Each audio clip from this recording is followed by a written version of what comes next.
लोकतंत्र को कुचलने का काम किया। अगर देश में निष्पक्ष चुनाव आयोग नहीं होगा जो चुनाव कराता है, तो क्या निष्पक्ष चुनाव हो सकता है?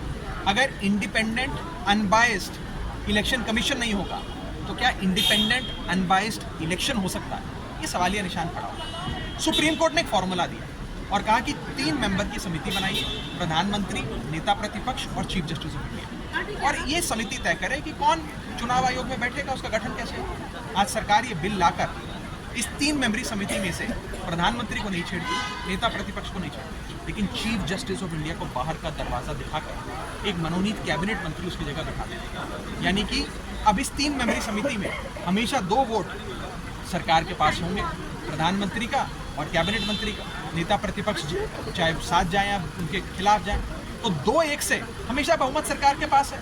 यानी कि सरकार तय करेगी कि चुनाव आयोग में कौन बैठेगा। चुनाव आयोग की भूमिका आप सोचिए कितनी ज़रूरी है। चुनाव किसका वोट बनेगा, किसका वोट बनेगा, चुनाव आयोग तय करेगा। ईवीएम मशीन कहाँ जाएगी, कैसे कैसे इस्तेमाल होगी, कैसे उसकी काउंटिंग होगी, उसका नियंत्रण, उसका संचालन, उसकी स्टोरेज चुनाव आयोग करता है।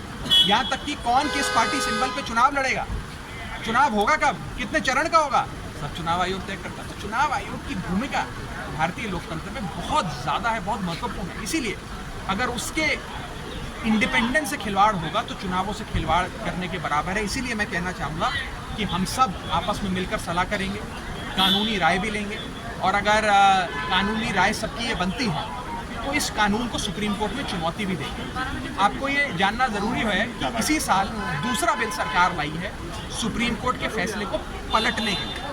पहले दिल्ली सेवा बिल लाकर सुप्रीम कोर्ट की एक सर्वसम्मति के संवैधानिक पीठ के 5 जजों के फैसले को पलटा, जिसमें फैसले ने सारी शक्ति अरविंद केजरीवाल जी को दी थी, लेकिन भारत सरकार ने, भाजपा सरकार ने बिल लाकर उस फैसले को ही पलट दिया सुप्रीम कोर्ट। अब कुछ ऐसा ही हुआ, मार्च में सुप्रीम कोर्ट ने 5 जजों की संवैधानिक पीठ ने सर्वसम्मति से फैसला दिया कि निष्पक्ष चयन होना चाहिए।